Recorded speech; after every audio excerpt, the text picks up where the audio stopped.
In the autumn of the 17th century, the throne of Europe's most powerful empire was occupied by a man whose body was already a walking corpse. Charles II of Spain, the last ruler of the Habsburg dynasty, spent his final months in such a horrific state that courtiers whispered he was possessed by demons. What they witnessed in his final days left an indelible mark on European history, as the dynasty that had ruled for centuries collapsed alongside the decaying flesh of its last heir. The death of Charles II not only ended the Spanish Habsburg line, but also plunged an entire continent into a devastating war that reshaped the balance of power for generations. Yet the true horror lay not in the political fallout, but in the grotesque spectacle of a human body's slow disintegration, as desperate courtiers resorted to increasingly brutal rituals to save both the king and the empire. This is the story of how centuries of royal inbreeding spawned a monster of suffering, and how one man's final days of torment altered the course of world history. Medical records and eyewitness accounts from Charles's deathbed paint such a chilling picture that many historians struggled to convey the full extent of his agony. What you will hear is not merely the tale of a king's death, but a testament to the destructive consequences of absolute power corrupted by a genetic catastrophe. The Spanish court's desperate attempts to heal the dying monarch revealed the darkest corners of 17th century medicine and superstition. The Spanish Habsburg dynasty had ruled one of the world's largest empires for over 2 centuries, controlling vast territories from the Americas to the Philippines. By the late 16th century, Spain remained a formidable power, but cracks were appearing in both the empire and its ruling family. For generations, the Habsburgs practiced strategic marriages among relatives, believing this would preserve blood purity and solidify power. Charles II was born in 1661 as the result of centuries of inbreeding. His parents, Philip IV of Spain and Mariana of Austria, were uncle and niece. His grandparents were first cousins, and his great-grandparents were also closely related. By the time of Charles's conception, the Habsburg family tree was so entangled that his inbreeding coefficient was higher than that of children born to full siblings. The Spanish court had long recognized that their royal line was producing increasingly unstable heirs. Charles's older brother, Philip Prosper, died at age 4, and several other potential heirs perished in infancy or early childhood. The pressure on Charles to survive and produce an heir was immense, as the continuation of Habsburg rule in Spain depended entirely on his life. From birth, Charles displayed physical and mental abnormalities that plagued him throughout his life. He could not walk until age 8, spoke clearly only much later, and suffered from what contemporaries described as an enlarged tongue, a severely protruding jaw, and numerous other deformities. His mental capacities were severely limited, and he was prone to seizures and uncontrollable behavior. Despite these evident ailments, Charles was crowned King of Spain in 1665 at age 4, following his father's death. His mother, Queen Mariana, served as regent during his minority, desperately trying to maintain the illusion that her son was capable of ruling one of the world's greatest empires. The Spanish court grew increasingly isolated and paranoid as neighboring powers began circling like vultures. Sensing weakness, the political situation in Europe became highly unstable. Louis XIV of France was expanding his territories and influence, while the Holy Roman Empire, led by Leopold I, sought to maintain the balance of power. Both monarchs had legitimate claims to the Spanish throne through their Habsburg ties, and both awaited Charles III's death without an heir. The question of Spanish succession became Europe's most pressing diplomatic issue. Throughout his reign, Charles II was married twice in desperate attempts to produce an heir. His first marriage to Marie-Louise of Orléans ended with her mysterious death in 1689, possibly by poisoning, after she failed to bear children. His second marriage to Maria Anna of Neuburg was also childless, as Charles's physical condition made conception highly unlikely. By 1700, as Charles entered his final year, the Spanish court was in a state of barely contained panic. The king's health was rapidly deteriorating. Foreign powers braced for the inevitable succession crisis, while desperate courtiers resorted to increasingly extreme measures to either heal the monarch or secure a clear succession plan before his death. The autumn of 1700 marked a rapid decline in Charles II's physical condition. Court physicians recorded that the king could barely walk without assistance, his legs unable to support his emaciated body. The infamous Habsburg jaw was so pronounced that he could not fully close his mouth, constantly drooling, with speech nearly unintelligible. When he tried to eat, food often fell from his mouth, and swallowing became increasingly difficult. Contemporaries described Charles's appearance as deeply unsettling to all who saw him. The Venetian ambassador reported that the king's face was deathly pale, with large, bulging eyes that seemed to protrude from their sockets. His skin took on a waxy, almost translucent texture, and his hair began falling out in clumps, leaving him partially bald, despite being just over 30 years old. The king's mental state deteriorated alongside his physical condition. He would often sit staring blankly for hours, unaware of his surroundings, then suddenly erupt into screams or uncontrollable laughter. Palace servants reported that he sometimes spoke to invisible people, engaging in complex conversations with empty air, or became convinced that shadowy figures, visible only to him, were watching him. His digestive system had all but ceased functioning. Court records indicate that Charles suffered from chronic diarrhea, often soiling himself during formal ceremonies, to the horror of foreign guests. He could retain only minimal food, usually liquid broths or diluted wine, and even these simple meals were often vomited within hours. Sleep became unattainable for the dying king. Palace guards reported hearing his cries of terror at night, but upon rushing to his chambers, they found him alone, cowering in bed, claiming demons tormented him. Insomnia reached such a degree that he could go days without proper rest, further accelerating his physical and mental collapse. The odor emanating from Charles's body became so repugnant that courtiers doused themselves in perfume before entering his presence. Several accounts describe a sickly, nauseating smell of decay that followed him everywhere. His breath was so foul that even his closest advisors struggled to suppress gagging when he spoke to them directly. Perhaps most terrifying were the seizures that increasingly racked his body. These seizures left Charles writhing on the floor, eyes rolled back, foam spilling from his mouth, and his body convulsing uncontrollably. Recovery from each episode took longer, and observers noted that with every seizure, the king lost a piece of his humanity. Court physicians were utterly baffled by their patient's condition. They tried bloodletting, purging, and various herbal remedies, but nothing could halt Charles's inexorable march toward death. In desperation, having exhausted traditional treatments, they began to suspect that natural medicine alone could not save the king. As Charles II's condition continued to worsen in the final months of 1700, the Spanish court increasingly turned to desperate and supernatural explanations for their monarch's suffering.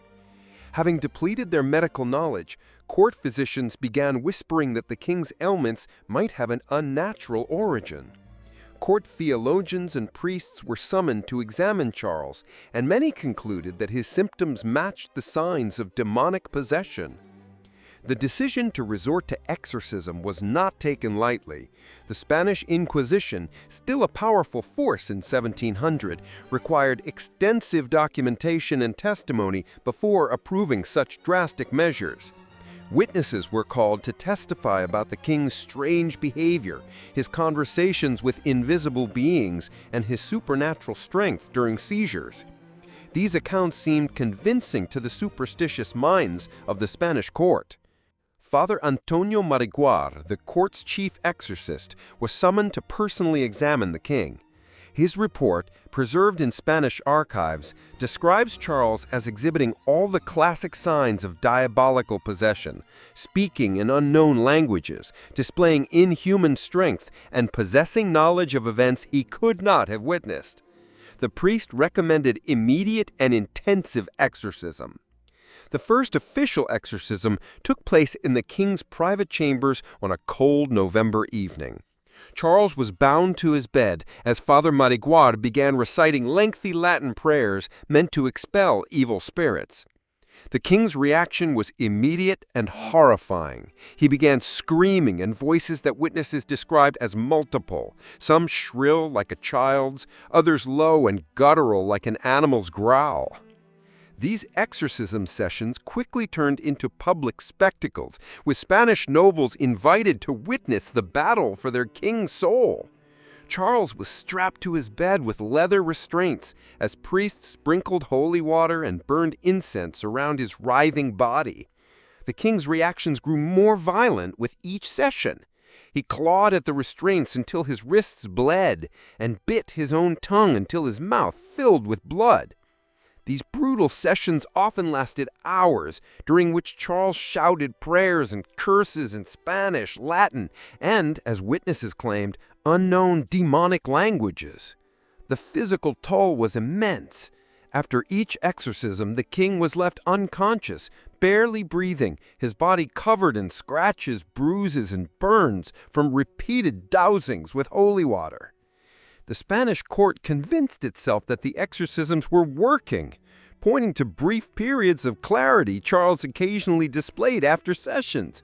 In these moments, he could speak more clearly or recognize familiar faces, which priests interpreted as temporary victories over demonic forces. However, these improvements were always fleeting, and Charles soon reverted to his tormented state. Rumors of the royal exorcism spread across Europe, causing a sensation at foreign courts. The French ambassador wrote to Louis XIV that the Spanish have lost their sanity along with their king, while Protestant states used the spectacle as proof of Catholic superstition and Spain's decline. The exorcisms became not just a medical intervention, but a symbol of Spain's desperate attempt to preserve a dying empire through supernatural means. The Marquis de Louville, serving as an unofficial French observer at the Spanish court, left one of the most detailed accounts of Charles II's final months. His secret dispatches to Versailles, uncovered centuries later in French archives, paint a harrowing first-hand picture of the king's condition. His Catholic Majesty is a sight so pitiful that even enemies might feel compassion, Louville wrote.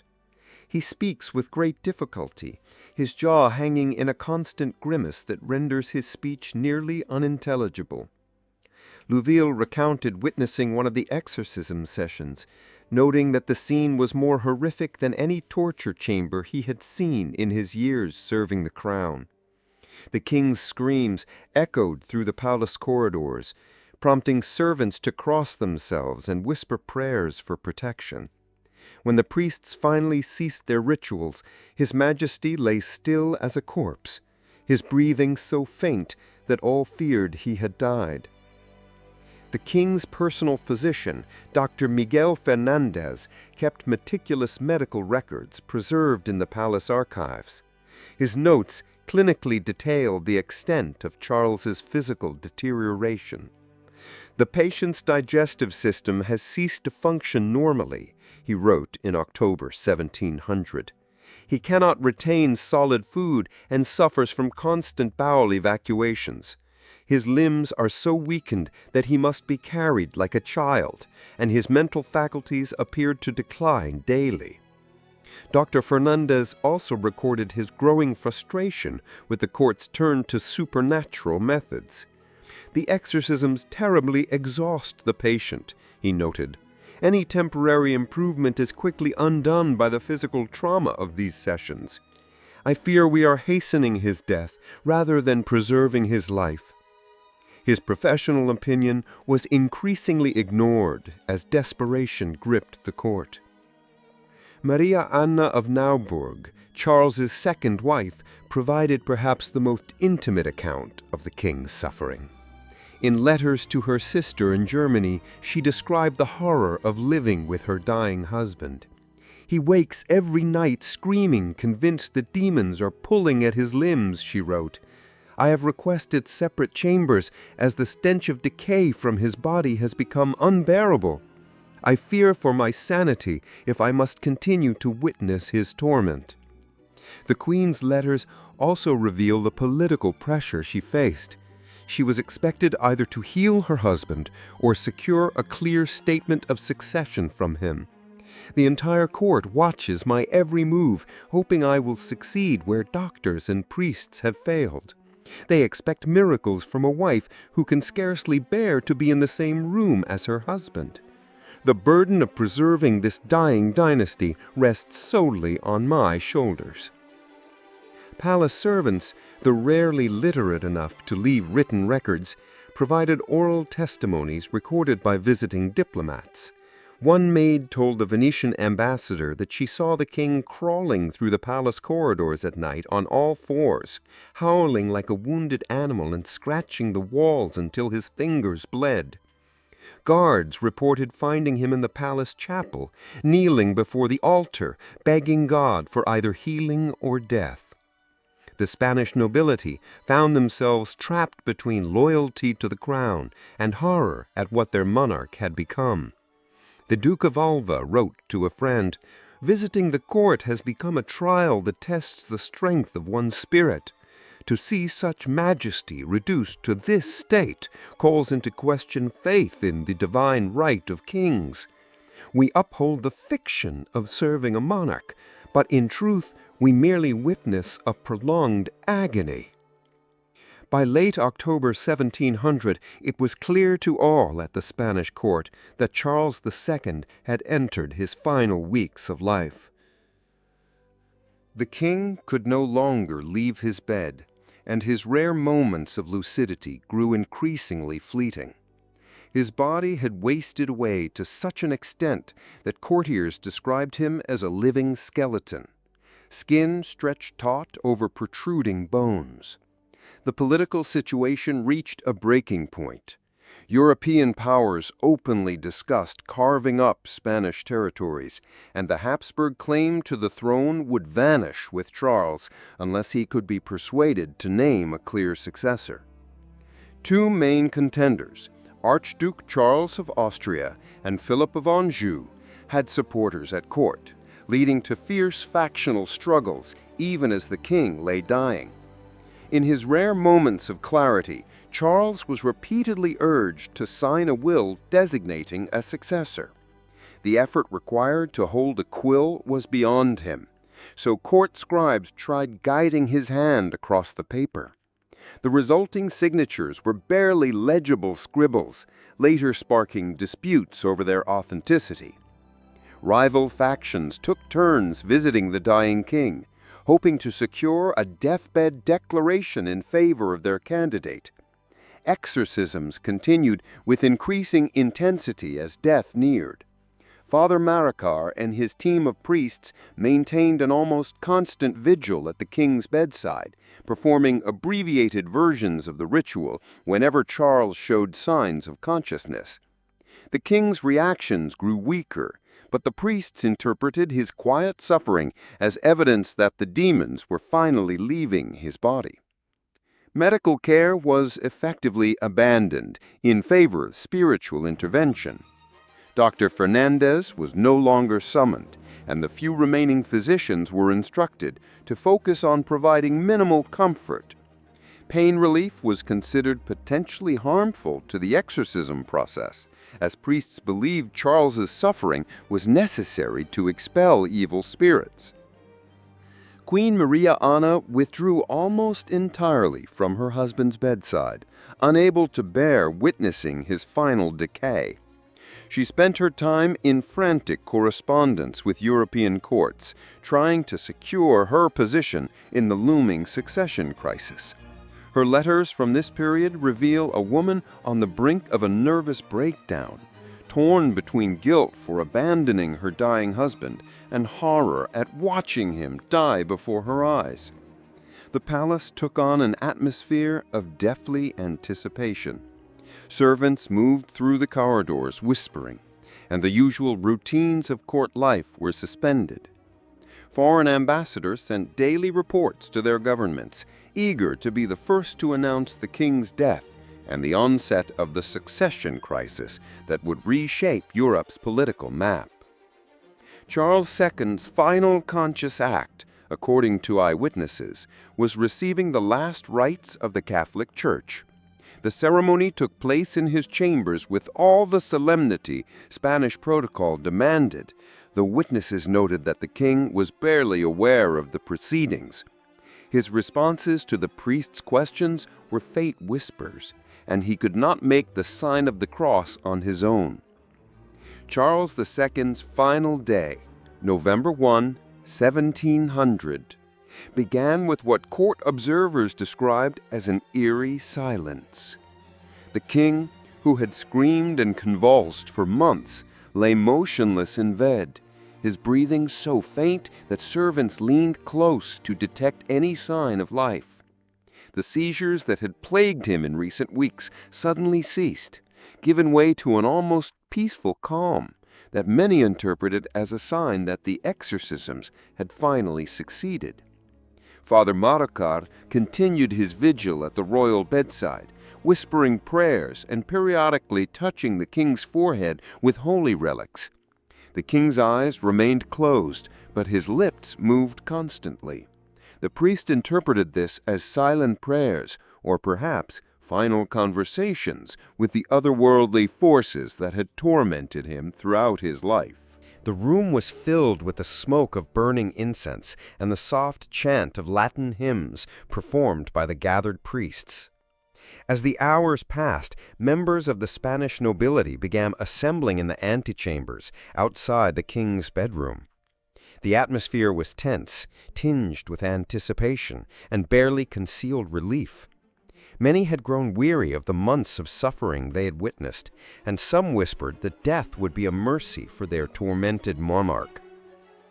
The political ramifications of the king's death weighed heavily on everyone present. Around noon, Charles briefly opened his eyes and, according to witnesses, recognized some faces at his bedside. He tried to speak, but could only produce a few unintelligible sounds before his eyes rolled back and he slipped back into unconsciousness. This fleeting moment of awareness was his last, though his body clung to life for a few more hours. The moment of death came quietly, almost unremarkably, after months of dramatic torment.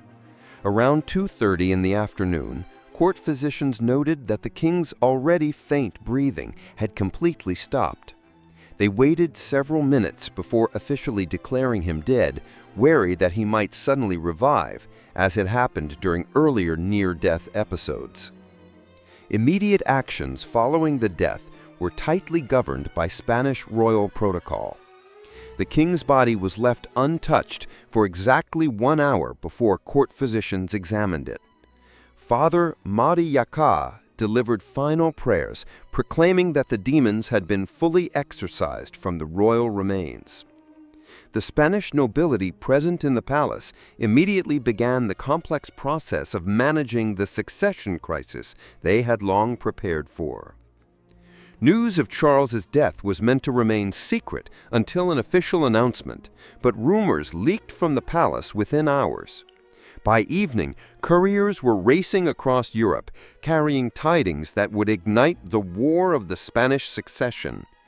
Europe's major powers had been preparing for this moment for years, and mobilization orders were issued almost immediately. Queen Maria Anna, absent at the moment of her husband's death, was formally notified by court officials. Reports suggest her reaction was one of relief rather than grief, though she quickly composed herself to fulfill the ceremonial duties of the widowed queen. Her own political future remained uncertain, as she had no official role in governance under Charles's successor.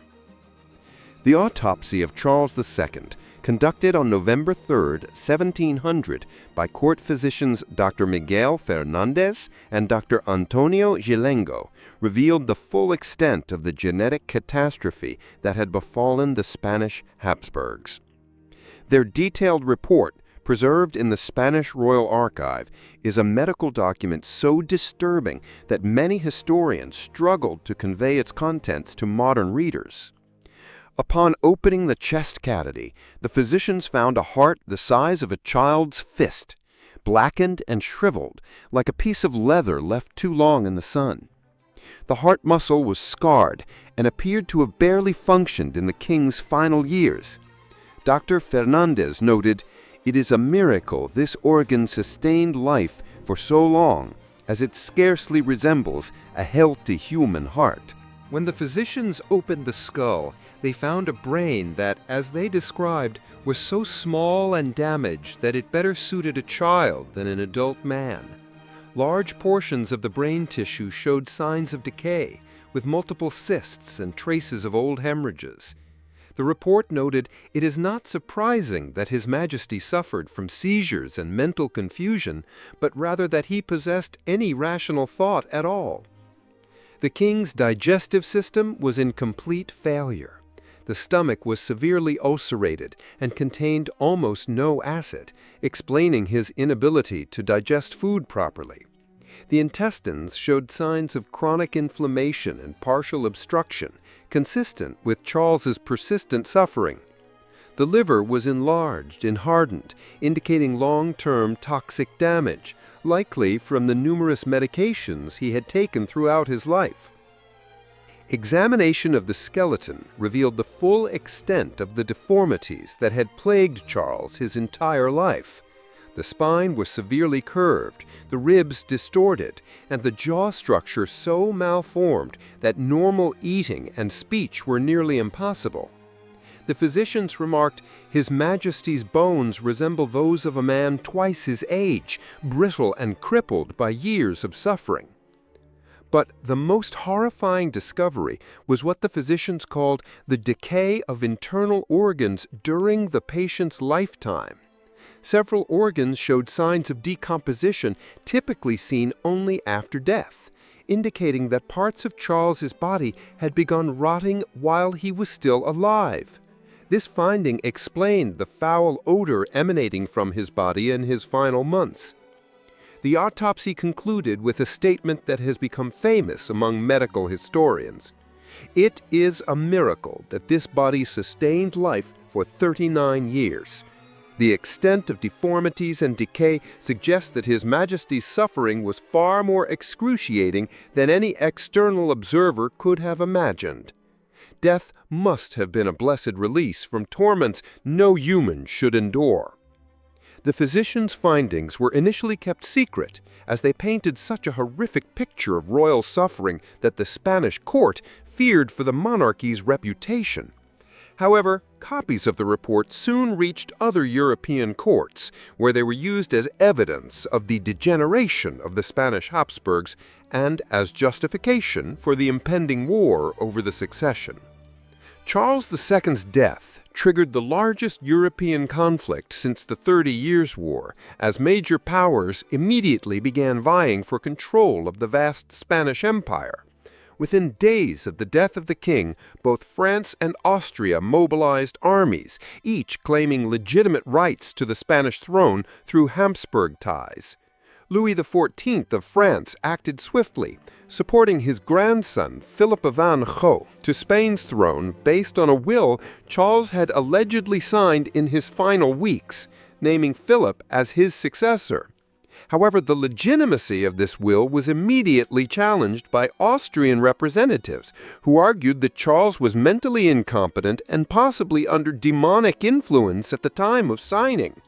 The bizarre circumstances of the king's final months created enough doubt about his mental state to provide legal grounds for contesting any document he signed during that period. Holy Roman Emperor Leopold I simultaneously proclaimed his son, Archduke Charles, the rightful King of Spain, citing both Habsburg blood rights and the questionable circumstances surrounding Charles II's final will. Leopold argued that the Spanish king's evident mental incapacity, documented through years of erratic behavior and alleged demonic possession, invalidated any succession decisions he made. England and the Dutch Republic, already alarmed by French expansion under Louis XIV, swiftly aligned with the Austrian position, fearing that a Franco-Spanish alliance would create an invincible Catholic bloc. Protestant states reacted strongly to reports of the bizarre exorcisms performed on Charles II, using them as propaganda to portray Catholic Europe as superstitious and unstable. The Spanish nobility was divided between competing loyalties and pragmatic considerations. Many supported the French candidate, believing Louis XIV's military might offered the best protection for Spanish territories. Others backed the Austrian claim, arguing that preserving Habsburg rule was vital for Spanish identity and independence. The months of uncertainty following Charles's death plunged the Spanish government into chaos. Unable to present a united front against foreign interference, Portuguese and Italian territories within the Spanish Empire began declaring independence or shifting allegiances almost immediately. The weakness displayed during Charles II's illness convinced many regional leaders that Spain's central authority was collapsing, prompting them to secure their own positions. The once mighty empire began to unravel as news of the king's death spread. The economic fallout was immediate and severe. Spanish colonial trade, already disrupted by months of succession uncertainty, ground to a halt as merchants and colonial administrators awaited clarity on which European power would ultimately control their territories.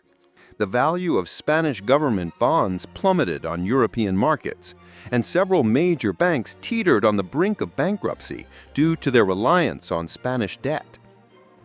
By the spring of 1701, what began as a succession dispute had escalated into open warfare across multiple continents.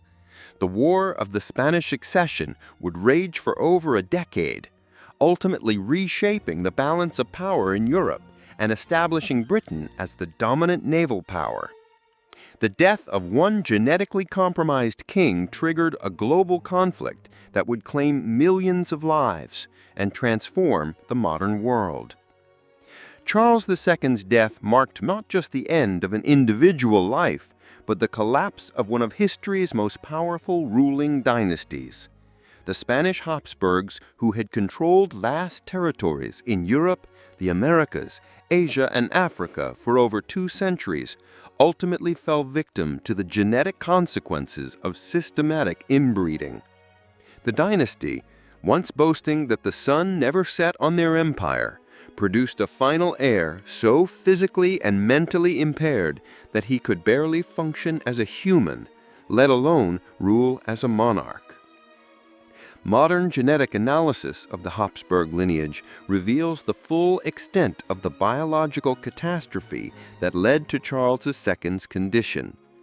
Researchers have calculated that his genetic makeup was equivalent to that of a child born to full siblings, a level of inbreeding that virtually guaranteed severe developmental disorders. The Habsburg practice of marrying close relatives, intended to preserve political alliances and consolidate power, instead created a genetic dead end where producing healthy heirs became nearly impossible. The historical significance of Charles II's death extends far beyond its immediate political consequences. His passing marked not just the end of an individual life, but the collapse of one of history's most powerful ruling dynasties. The Spanish Habsburgs, who had controlled vast territories in Europe, the Americas, Asia, and Africa for over 2 centuries, ultimately fell victim to the genetic consequences of systematic inbreeding. The dynasty, once boasting that the son never sat on their empire, produced a final heir so physically and mentally impaired that he could barely function as a human, let alone rule as a monarch. The medical aspects of Charles II's case have continued to attract researchers' attention for centuries. His autopsy represents one of the first detailed medical studies of the consequences of severe inbreeding, providing valuable insights into genetic disorders that were not fully understood until the advent of modern genetics. The horrifying physical and mental deterioration he endured serves as a stark reminder of the biological limits constraining even the most powerful political institutions. The War of the Spanish Succession, following Charles's death, altered the global balance of power in ways that continue to influence international relations today.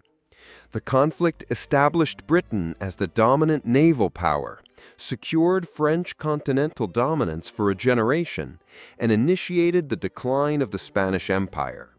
This war also marked the beginning of truly global conflicts, with battles occurring in Europe, North America, the Caribbean, and other colonial territories.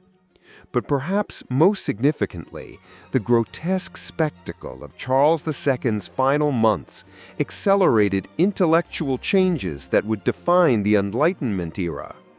The image of Europe's most powerful Catholic monarchy performing public exorcisms on a dying king became a potent argument for critics of traditional authority.